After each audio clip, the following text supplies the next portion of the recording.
ওকে, আমরা একটা নতুন এন্ট্রি পয়েন্ট পেয়েছি। আমরা সেল এন্ট্রি নিয়ে নিলাম। লেট হয়ে গেছে, তারপরও সমস্যা নেই, একটা সেল এন্ট্রি নিয়ে নিলাম। এখানে সেলটার টার্গেট হচ্ছে কোথায় আসা, সেলের টার্গেট হচ্ছে এখানে আসা। এটা পয়েন্ট হচ্ছে কত, 3329। আমি আরেকটু সেফ জোনে খেলবো।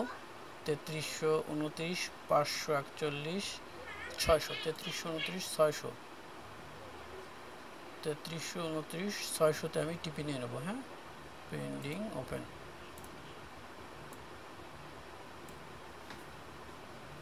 29, 600 টিপি সেট। হ্যাঁ,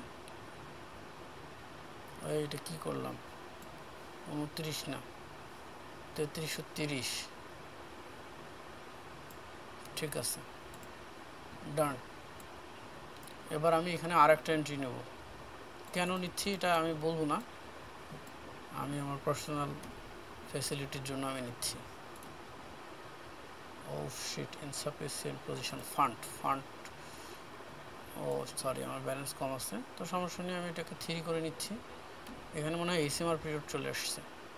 ও নিচে নেমে গেছে। ওকে ডান, আমার এইটা আগে নিয়ে নিই, তারপরে সরি দেরি হয়ে গেল। শুধু ওইখানে পজিশনটা ওপেন হইলেই এখানে একটা বিগ ধামাকা হয়ে যেত। ব্যালেন্সের দিকে তাকাইনি। আচ্ছা যাই হোক, নো প্রবলেম। এর পরের ক্যান্ডেলে আমাদের প্রফিটটা বুক হয়ে যাবে।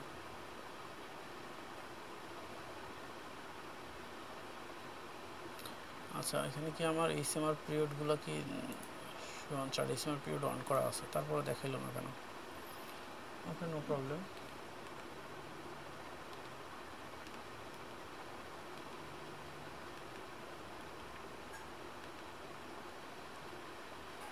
এই তো আমার পজিশনটাতে আবার গেছে। আমরা এখানে 3 করে রাখছি না? হ্যাঁ, 3 করে রাখছি। মার্কেট ওকে, সেল নিয়ে নেবো। যাও বাবা, আর একটু উপরে যাও। ওকে ডান। ঠিক আছে, এটা কেন নিয়েছি আপনারা এটা এমনিতে দেখলেই বুঝতে পারবেন, খুলে বলার মনে হয় প্রয়োজন নেই। বুঝতে পারছেন তো অলরেডি কেন নিয়েছি এটা? এবং দুইটারই টিপি সেম হবে। হ্যাঁ, এটার টিপিও সেম।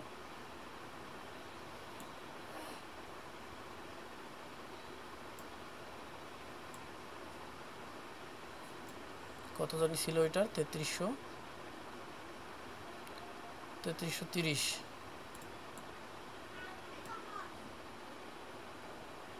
30, 600। ডান। ও একটা ছিল এখানে, আর একটা এখানে দিয়ে ফেলছি না? আচ্ছা, নো প্রবলেম, দুটো এইভাবেই থাক। এখন তো ডান, এখন আমরা শুধু দেখার পালা। ঠিক আছে, দেখতে থাকি। ওইটাতে জাস্ট একটা ডিসিশন ভুলের কারণে একটা ব্যাড রেকর্ড এখানে কাঁধে নিয়েছি, তাছাড়া কোনো ব্যাড রেকর্ডই ছিল না, সুন্দর রেকর্ড ছিল। হ্যাঁ, নো প্রবলেম। গিয়ে যাও, অলরেডি চলে যাও। এই যে একটা অলরেডি হয়ে গেল, ক্লোজ হয়ে গেল। আর একটা, এটাতে $12.30 নিয়ে ক্লোজ হয়েছে। এই যে এটা অলরেডি ক্লোজ হয়ে গেলো $10.56 নিয়ে। ঠিক আছে, এই যে ক্লোজ, এই যে 12 আর এই 10।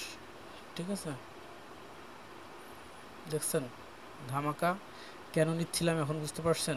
ওখানে লট বাড়াই দিয়ে 5 লট করে দিয়ে এখানে নিতে চাচ্ছিলাম। কেন? এই ক্যান্ডেল দেখে এবার আশা করি সবাই বুঝতে পারছেন যে কী হয়েছে ঘটনাটা। ওখানে যদি 5 লটে নিতে পারতাম তাহলে এটা কী হয়ে যেত, বুম হয়ে যেত না? এটাই হচ্ছে এক্সপিরিয়েন্স। এবার এই যে ট্রেন লাইন ড্র করে রাখছিলাম, মনে আছে? এই কতক্ষণ আগে ড্র করে রাখছিলাম? এই পর্যন্তই তো রাখছিলাম নাকি? উপরে তো আর রাখিনি।